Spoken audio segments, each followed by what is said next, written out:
의원님 그 비대위 체제 거쳐서 이제 새 지도부 출범해야 되는데 혹시 어떤 지도부가 필요하다고 보시나요?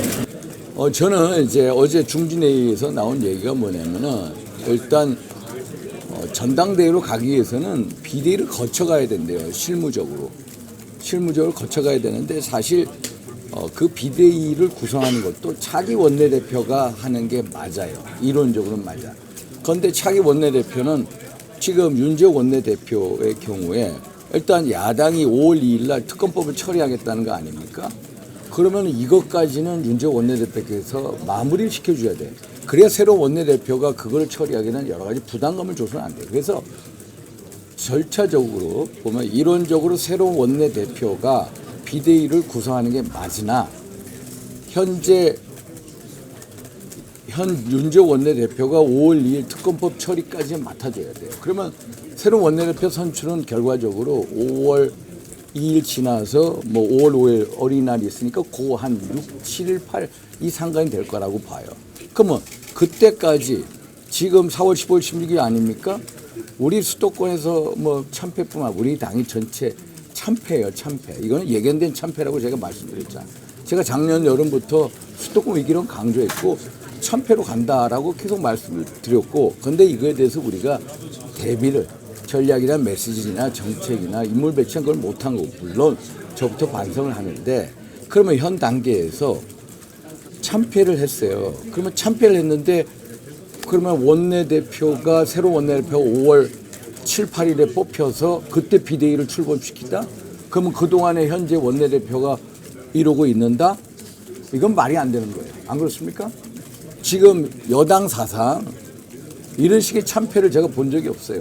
그럼 참패면은 우리가 자기 성찰하고 반성하고 사죄하는 뭔가가 필요해. 그러면 지금 당장 비대위를 꾸려야 돼요. 지금 당장 비대위를 꾸려서 그게 전당대회로 가는 실무형 관리형 비대위라고 얘기를 하지만은 저는 그거 플러스 혁신이, 소위 말해서 혁신이라는 단어가 반드시 들어가는 비대위가 돼야 돼요. 왜 우리가 총선에서 패배했느냐? 여당 사상 최악의 참패를 한 이유가 뭐냐? 민심에 대해서 경고가 작년 여름부터 수도권 위기론 강조하고 이걸 하라고 했는데 못했잖아요. 그러면 왜 패배 원인이 뭔지, 우리가 어떻게 극복할 건지, 내부 자성, 그리고 국민들한테 어떻게 다가갈지 이런 거에 대한 논의를 어디서 해야 됩니까? 관리형 비대위에서 하느냐? 실무형 비대위 플러스 혁신형 비대위를 같이 가야 된다는 거예요. 그러면 그걸 누가 지금 해야 돼? 지금 당장 띄워야 되는 사람. 그걸 띄워야 돼. 그걸 누가 띄우냐? 윤재욱 원내대표, 대표 대행이죠, 현재. 윤재욱 원내대표가 띄울 수밖에 없어요. 그렇죠? 그러면은 윤재욱 원내대표가 비대위를 빨리 구성해. 빨리 구성하고 그 다음에 그러면 비대위원장 인선하는 데 있어 얼굴은 어떻게 할 거냐? 일부에서는 윤재욱 원내대표가 가는 게 맞다 하는 얘기도 있지만 저는 달리 생각해요. 윤재욱 원내대표께서 진중한 분이시고 일을 참 잘하시고 있지만은 일단은 우리가 변화하고 반성하고 사죄 자성의 분위기로 만들기 위해서는 새로운 얼굴이 필요해요. 비대위. 그러니까 비대위를 빨리 구성해야 되고 그 비대위가 관리형 플러스 혁신형이 돼야 되고 그리고 얼굴도 새로운 얼굴이 돼야 된다. 저는 이렇게 생각합니다. 그러면 전당대회는 언제쯤 하는 게 맞아요? 전당대회는 그거 다음에 얘기해요.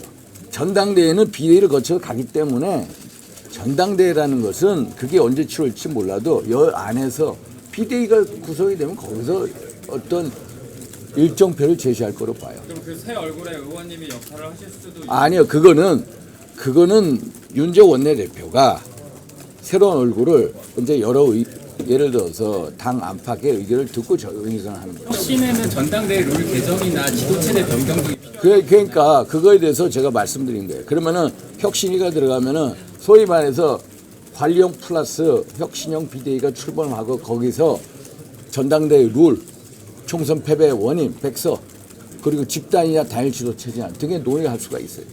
그렇죠? 안 그렇습니까? 그래서 저는 그 얘기를 꼭 드리고 싶어요. 의원님 오늘 대통령 모두 발언 좀 잘 못 보셨다고 못 봤어요, 했는데 이 안에. 총선 참패 이후에 대통령 발언에서 어떤 내용들이 담겨 있어야 된다고 생각하시나요?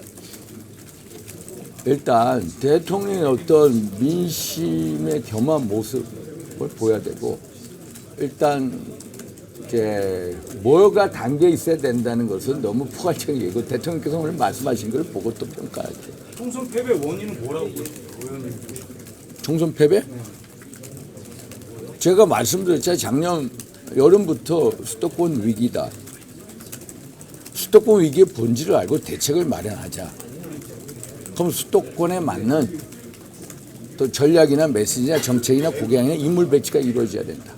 사실 총선에서 이 승리라는 것은 수도권에서의 승리해야 되고 중도층에서 승리해야 되고 젊은 층에서 승리가 돼요. 세 군데서 승리를 해야 우리가 이기는 거예요. 그걸 이겼을 때가 언제냐? 우리가 지난 뭐 지방선거 때 한번 보십시오. 수도권에서 이기고 젊은 층에서 이기고 중도층에 이겼어. 그럼 이런 거에 대해서 우리가 솔직히 이제 제대로 준비를 못한 거죠. 이게 총선 패배예요. 총선 패배는 수도권에서 패배고 수도권 패배의 원인을 살펴보면 금방 나오는 거고 그래서 수도권 중도층 젊은 층에서 패배를 한 거고 그거에 맞는 인물 배치나 전략이나 메시지나 정책의 공약이 제대로 작동이 안 됐다. 수도권 패배라든지 그런 젊은 층, 중도층 패배의 위기나 그 원인은 뭐였다고 보십니까? 솔직히 일단은 지도부가 제대로 준비를 못한 게 사실이고 솔직하게 제가 지도부한테 계속 말씀을 드렸잖아요. 지도부가 잘못한 게 사실. 저 같은 사람도 잘못한 거고 저도 열심히 그것을 말씀을 드렸지만은 제 얘기를 설득을 시키는 설득의 과정이 좀 부족했고 저부터 반성. 제가 지금 여기 그때 여름에 왜 위기였다고 보셨나요? 저는요 왜 위기였냐? 그만 현장을 수도권의 현장 저 같은 경우에 제 지역구 돌아다니면 금방 알아요. 그때 여기 당선자분들 중에서도 제가 그 얘기를 하더라도 수도권 이게 아니다 못 느낀다라고 얘기한 분들도 많아요. 의원님 용산 책임론에 대해서 어떻게 보시나요? 뭐 용산 책임론, 총선 패배. 총선 패배로부터 자유로운 정부 여당이 어느 누구도 자유롭지 못해요. 그렇죠? 대통령실이나 정부 여당 누구도 자유롭지 못해요.